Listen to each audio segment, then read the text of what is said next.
Pada materi pertama, kita belajar kimia hijau dan prinsip kimia hijau. Tujuan pembelajaran, siswa dapat menjelaskan pengertian dan pentingnya kimia hijau berdasarkan referensi dari berbagai sumber dengan bahasa sendiri. Nah, coba perhatikan peristiwa-peristiwa berikut ini. Reaksi apa yang berperan pada peristiwa-peristiwa tersebut? Pada gambar yang pertama, seorang siswa sedang bernapas. Pada gambar yang kedua, penggunaan zat aditif pada makanan. Kita bahas gambar pertama terlebih dahulu. Saat kita bernafas, terjadi pernapasan internal dan pernapasan eksternal, seperti yang pernah kita pelajari dulu di SMP atau MTS ya. Adanya pertukaran oksigen dan karbon dioksida. Nah, pertukaran oksigen dan karbon dioksida itu termasuk dari reaksi kimia. Saat berbicara tentang kimia, apa yang pertama kali kalian pikirkan tentang kimia? Ya, sebagian orang akan berpikir bahwa kimia itu hanya berhubungan dengan bom dan hal berbahaya, bahkan mematikan, betul? Contoh kecilnya, dalam membeli produk, harus mencari produk yang tidak mengandung kimia. Pada kenyataannya, tidak semua kimia itu berbahaya. Justru peran kimia dalam kehidupan sehari-hari tidak dapat dipisahkan, dan perannya sangat penting dari kita membuka mata sampai menutup mata. Ketergantungan zat kimia sangatlah tinggi. Kita ambil contoh yang paling dekat dengan kita, peran kimia saat bernapas. Terjadi pada pernapasan eksternal yang merupakan pertukaran antara oksigen dan karbon dioksida antara darah dan udara, serta pernapasan internal yang merupakan pertukaran antara oksigen dan karbon dioksida dari aliran darah ke sel-sel tubuh. Selain itu, peran kimia juga terdapat pada berbagai bidang seperti bidang kesehatan, pertanian, industri, biologi, arkeologi, dan hukum. Maka, seseorang yang memahami ilmu kimia, pemahaman menjadi lebih baik terhadap alam sekitar dan berbagai proses yang berlangsung di dalamnya, serta memiliki kemampuan untuk mengolah bahan alam menjadi produk yang lebih berguna bagi manusia. Selanjutnya, gambar yang kedua, penggunaan zat aditif pada makanan. Pasti ibu kalian di rumah menggunakan Masako, Royco, atau jenis lainnya penyedap rasa pada masakan. Betul? Supaya makanannya tidak hambar. Jika penggunaan zat kimia dalam makanan berbahaya, seperti penggunaan MSG yang kita sebutkan tadi seperti Royco, Masako, Ajinomoto ya, dapat menimbulkan efek toksik jika dikonsumsi 0,5 sampai 2,5 gram akan menimbulkan manifestasi lain dari berbagai organ yaitu jantung, neurologis, pernapasan, saluran cerna, otot, saluran genital, dan kemih, kulit, dan penglihatan. Namun mengapa banyak produk makanan yang tetap menggunakan zat kimia? Akan tetapi, makanan tanpa zat kimia seperti MSG akan terasa hambar dan tidak lezat, sehingga mengurangi selera makan seseorang. Bukankah akan terasa bosan jika harus makan makanan tanpa rasa setiap harinya? Lalu bagaimana seharusnya sikap yang kita lakukan dalam penerapan kimia hijau pada kehidupan sehari-hari? Nah, pada materi ini, semua pertanyaan akan terjawab. Berikut ringkasan dari pertanyaan kita ya. Yang pertama, apa yang pertama kali kalian pikirkan tentang kimia? Nah, sebagian orang tadi berpikir kimia itu selalu hal yang berbahaya. Dan yang kedua, apakah ada yang tahu manfaat dan bahaya dari kimia? Nah, ternyata kimia itu tidak selalu hal yang berbahaya, tetapi bisa bermanfaat juga. Seperti salah satunya kita tahu seperti reaksi pernapasan. Kemudian pertanyaan yang ketiga, tahukah kalian apa itu kimia hijau? Kimia hijau itu adalah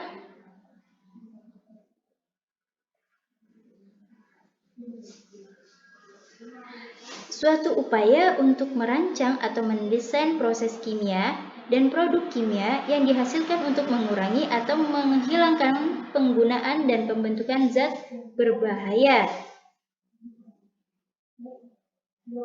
Kemudian yang keempat, tahukah kalian apa itu lingkungan? Lingkungan adalah segala sesuatu yang berada di sekitar kita. Kemudian yang terakhir, bagaimana cara melestarikan lingkungan melalui penerapan kimia hijau dalam kehidupan sehari-hari. Jadi, kimia itu dapat bermanfaat dan berbahaya. Tergantung bagaimana kita melakukan penggunaan zat kimia itu, harus sesuai dengan takarannya.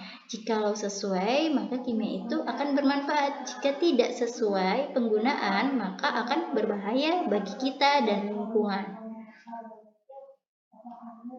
Jadi pembahasan pada materi ini, yang pertama pengertian dan pentingnya kimia hijau, peran ilmu kimia, metode ilmiah. Yang kedua, prinsip kimia hijau dalam mendukung upaya pelestarian lingkungan. Yang pertama, pengertian dan pentingnya kimia hijau. Peran ilmu kimia, kedokteran dan farmasi, menemukan vaksin, menemukan struktur kimia virus, menemukan mekanisme reaksi kimia dalam tubuh. Energi dan lingkungan, sumber energi terbarukan atau biosolar, baterai, sel surya. Industri, contohnya teknologi material, penemuan baterai lithium ion, serat optik, proses industri, penemuan katalisator, pengolahan limbah, industri ramah lingkungan.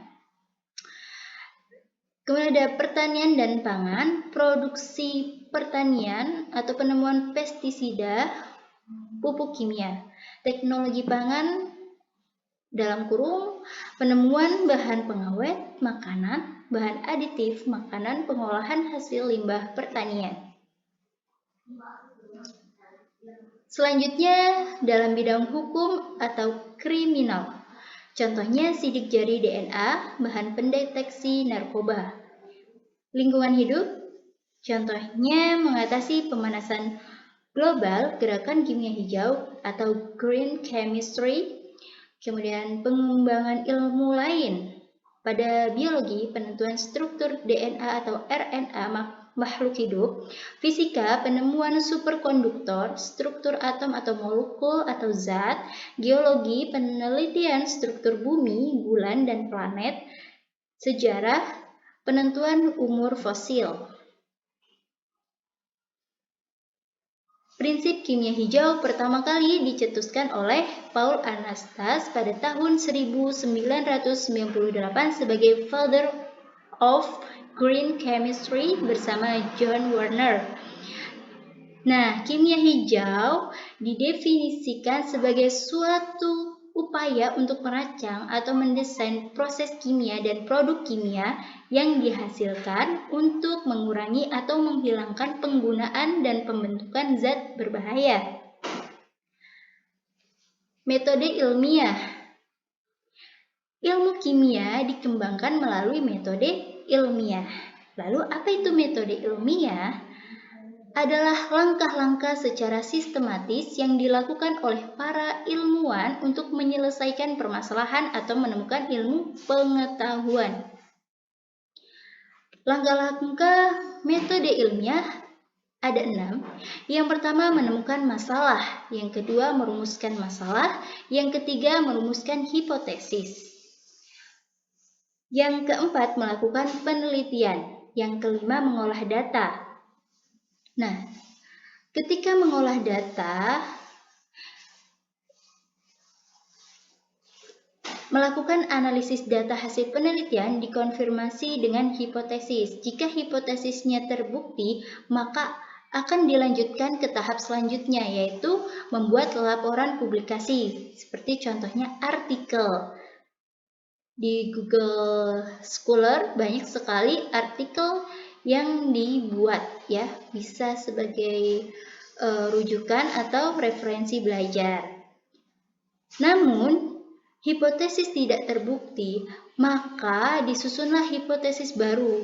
Kemudian dilakukan lagi penelitian, mengolah data sampai hipotesis itu benar-benar terbukti. Barulah ke tahap akhir membuat laporan publikasi. Mengapa dipublikasi? Agar semua orang tahu bahwa jika ada masalah, misalnya kita langsung saja ke contohnya. Contoh penerapan metode ilmiah, kasus penyakit aneh di Minamata, Jepang. Masalah di sini adalah kasus wabah penyakit di kota Minamata. Nah, masalahnya sudah ditentukan, kemudian kita merumuskan masalahnya. Rumusan masalah itu adalah berupa pertanyaan-pertanyaan sehingga ditemukannya sebuah jawaban. Contoh pertanyaannya, mengapa terjadi kasus wabah penyakit di kota Minamata? Bagaimana kasus wabah penyakit di kota Minamata? Atau apa penyebabnya kasus wabah penyakit di kota Minamata? Dari pertanyaan-pertanyaan tersebut bisa kita cari dan kita temukan jawabannya. Setelah ditemukan masalah dan dirumuskan masalahnya, kita melakukan hipotesis atau dugaan sementara berdasarkan sumber-sumber yang kita dapatkan. Pada contoh di sini, berdasarkan data sosial budaya atau kebiasaan pola makan dan data klinis tersebut ya, dapat ditarik suatu dugaan sementara atau hipotesis bahwa penyakit Minamata tersebut disebabkan oleh logam berat atau raksa yang masuk ke dalam tubuh manusia melalui ikan-ikan yang tercemar raksa. Untuk membuktikan hipotesis tersebut, maka dilakukan eksperimen, diuji coba di laboratorium. Nah, setelah dilakukan uji coba, maka dilakukan analisis data. Apakah benar di Minamata banyak mengandung logam raksa? Setelah dicari tahu ternyata benar, maka disusunlah laporan dan dipublikasikan. Gitu. Nah, di sini ada sebuah pertanyaan. Yang pertama, identifikasi langkah-langkah apa saja yang terdapat pada metode ilmiah.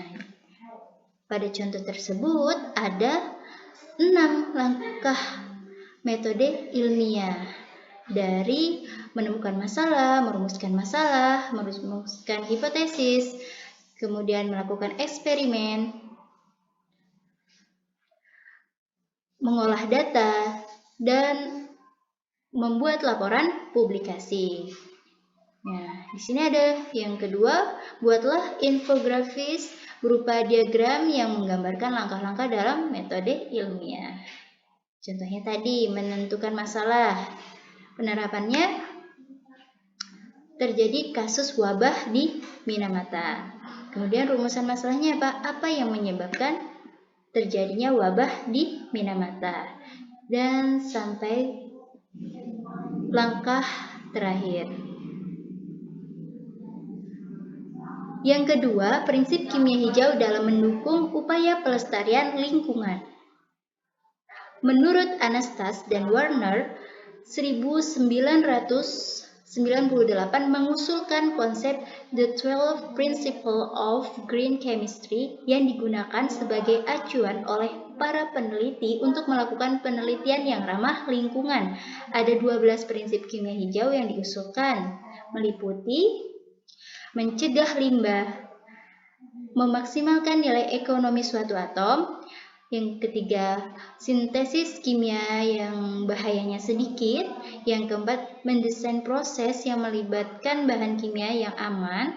Yang kelima, menggunakan pelarut dan kondisi reaksi yang lebih aman.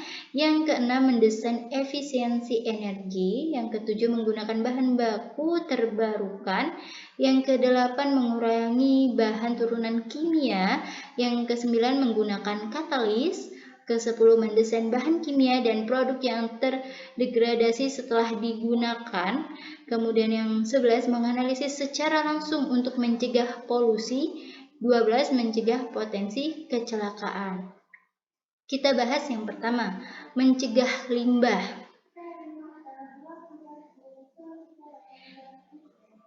Jadi, mengutamakan pencegahan limbah ketimbang penanggulangan atau pembersihan limbah yang muncul setelah proses sintesis, serta meminimalkan limbah pada setiap proses. Nah, misalnya proses pembuatan tahu. Biasanya kan kedelai itu di blender dan hanya sarinya saja yang dibuat tahu. Nah, ampasnya itu kita buang. Untuk mencegah limbah, ampasnya itu bisa dibuat menjadi bakwan, begitu. Jadi mencegah limbah. Atau yang sering Ibu contohkan seperti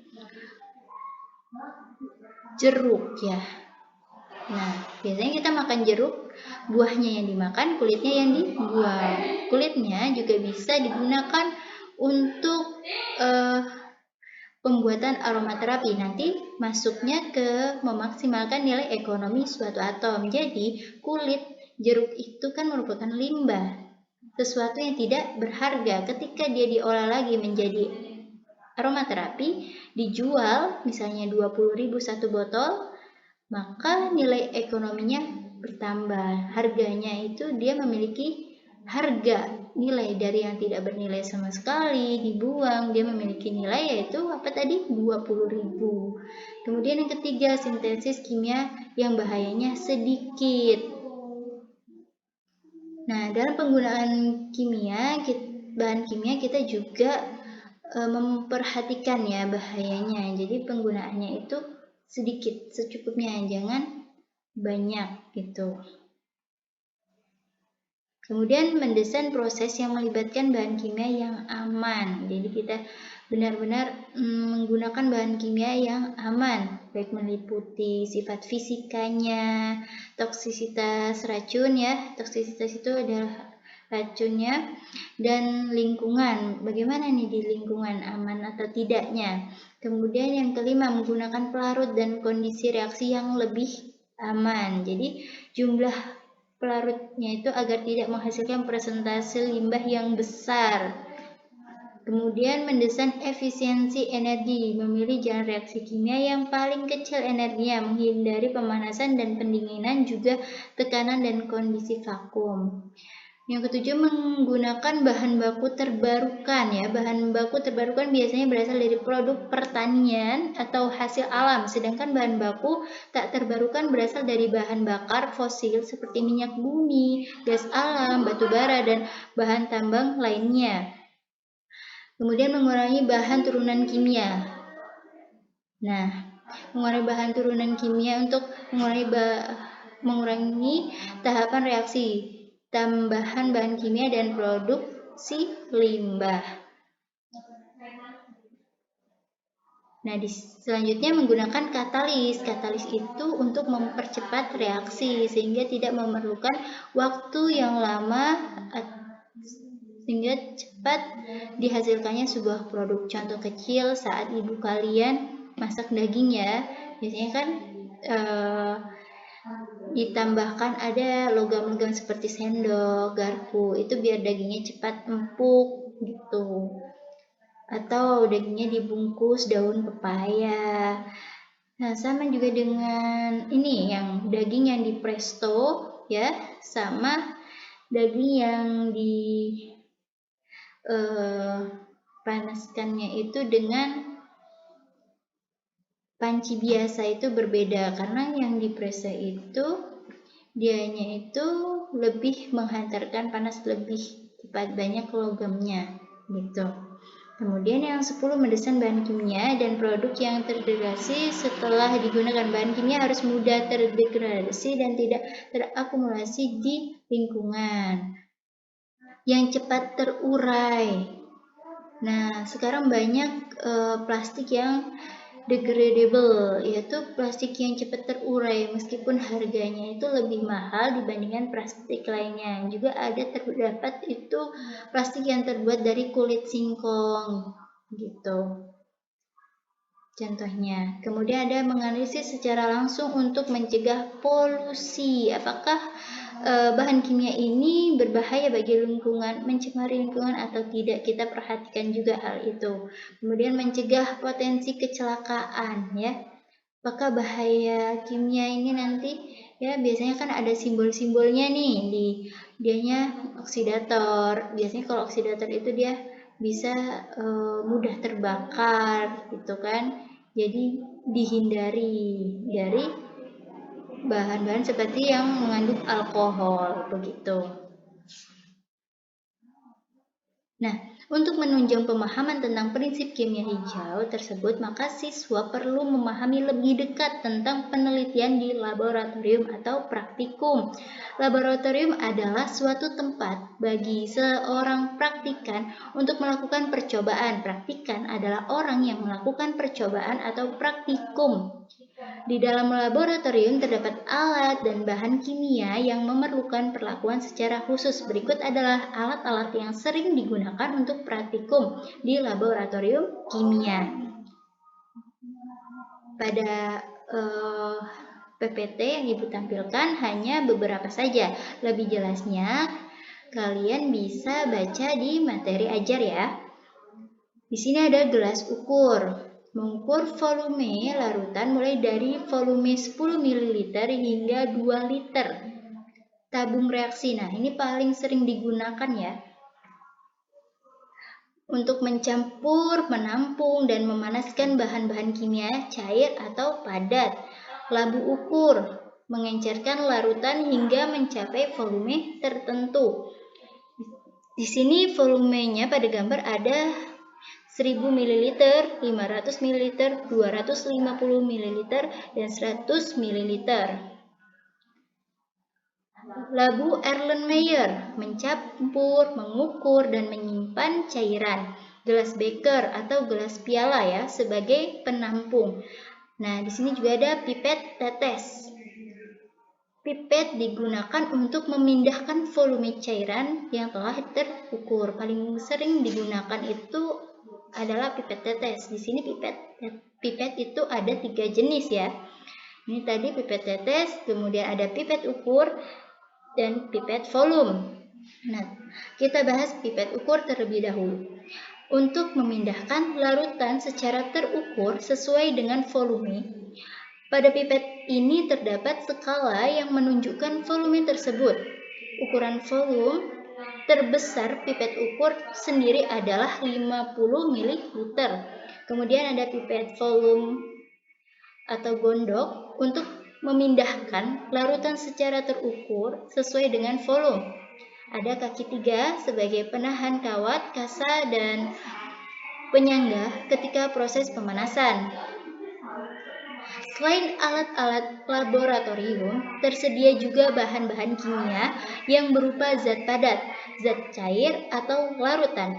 Bahan kimia merupakan suatu zat atau senyawa yang berupa padat, cair, atau gas dan berdasarkan komponen penyusunnya berbentuk tunggal atau persenyawaan dalam kurung campurannya yang berasal dari alam maupun hasil proses produksi.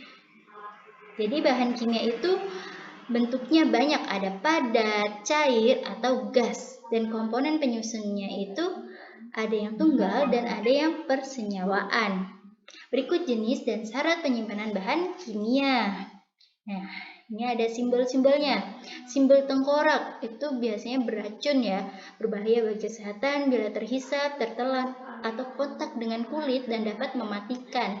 Ada seperti tabung reaksi yang tumpah ini, kemudian ada tangan. Ini adalah korosif ya, merusak jaringan tubuh manusia. Ada yang mudah terbakar, flammable. Simbolnya seperti api gitu ya. Nah, di sini untuk beracun contohnya ada sianida. Yang korosif di sini ada contoh ya di lambangnya itu di botol. Biasanya di botol-botol itu ada simbol-simbolnya dan kita juga harus tahu simbolnya itu. Kemudian ada mudah terbakar, contohnya ada aseton ya. Itu simbolnya ada api-apinya. Nah, masih banyak lagi ya contoh-contoh dari sifat bahan kimia bisa dibaca masing-masing pada materi ajar. Pada umumnya, bahan kimia di laboratorium bersifat racun sehingga penggunaannya dalam praktikum harus sesuai dengan petunjuk dan arahan dari guru atau petugas laboratorium. Hindarkan kontak langsung dengan bahan kimia. Jangan mengambil langsung bahan kimia dengan tangan, tetapi gunakan alat yang tersedia, misalnya pipet untuk zat cair dan sendok atau spatula untuk zat padat. Jangan membawi bahan kimia secara langsung, apalagi mencicipi bahan kimia. Jika ingin membawi bahan kimia, dikibas-kibaskan saja, jangan langsung dicium ya. Untuk menjaga keselamatan kerja di laboratorium, maka perlu diperhatikan tata tertib dan kehati-hatian ketika bekerja di laboratorium. Maka beberapa hal berikut perlu diperhatikan. Yang pertama, membaca petunjuk praktikum atau merencanakan percobaan yang akan dilakukan sebelum memulai praktikum. Yang kedua, menggunakan peralatan kerja seperti kacamata, jas praktikum, sarung tangan, dan semua sepatu tertutup. Kemudian yang ketiga, bagi wanita yang berambut panjang diharuskan mengikat rambutnya agar tidak mengganggu ya saat pembuatan reaksi atau penggunaan bunsen, rambutnya nanti bisa terbakar. Kemudian yang keempat, dilarang makan dan minum di laboratorium. Tentu saja itu dilarang karena di sana banyak zat-zat kimia, jadi bisa terkontaminasi makanannya dan masuk ke dalam tubuh kita. Biasanya setelah praktikum kita dianjurkan untuk minum susu ya, susu putih yang tidak manis. Biasanya susu UHT. Untuk apa? Untuk menetralisir tubuh kita yang setelah membawi banyak zat-zat kimia di laboratorium. Yang kelima, menjaga kebersihan meja praktikum dan lingkungan laboratorium. Yang keenam, membiasakan mencuci tangan dengan sabun dan air bersih, terutama sehabis praktikum. Nah, itu penting ya, biar apa? Biar tidak ada zat-zat kimia yang masih berada di tubuh kita. Kemudian yang ketujuh, apabila kulit terkena bahan kimia, jangan digaruk agar tidak menyebar. Pastikan bahwa keran gas tidak bocor sewaktu hendak menggunakan bunsen. Yang kedelapan, pastikan bahwa keran air selalu dalam keadaan tertutup sebelum dan sesudah praktikum. Di sini ada cara pencegahannya ya. Jika kita terkena bahan kimia, maka bersikaplah tenang dan jangan panik. Pertama harus tenang dulu nih ya. Langkah yang harus diambil adalah meminta bantuan guru, petugas laboratorium, atau teman yang ada di dekat kalian. Segera bersihkan bagian yang mengalami kontak langsung dengan air bersih dan jangan menggaruk kulit yang terkena bahan kimia. Setelah mengetahui tentang prinsip kimia hijau, alat dan bahan yang ada di laboratorium sebagai upaya untuk mendukung pelestarian lingkungan, maka dilakukan gerakan kimia hijau. Setelah kita mengetahui, kita harus melakukan, ya. Konsep kimia hijau memiliki dampak yang besar karena mencakup kegiatan-kegiatan di laboratorium, penelitian industri, pendidikan, lingkungan, dan masyarakat umum. Kimia hijau telah menunjukkan bagaimana ahli kimia dapat merancang produk dan proses secara berkelanjutan yang menguntungkan sekaligus baik untuk kesehatan manusia dan lingkungan. Nah, ini quote of the day-nya. When you want something, all the universe conspires to help you achieve it. Ketika kamu menginginkan sesuatu, seluruh alam semesta berkonspirasi untuk membantu mencapainya. Jadi, ada niat, usaha, doa, insya Allah pasti bisa. Selesai untuk materi yang pertama.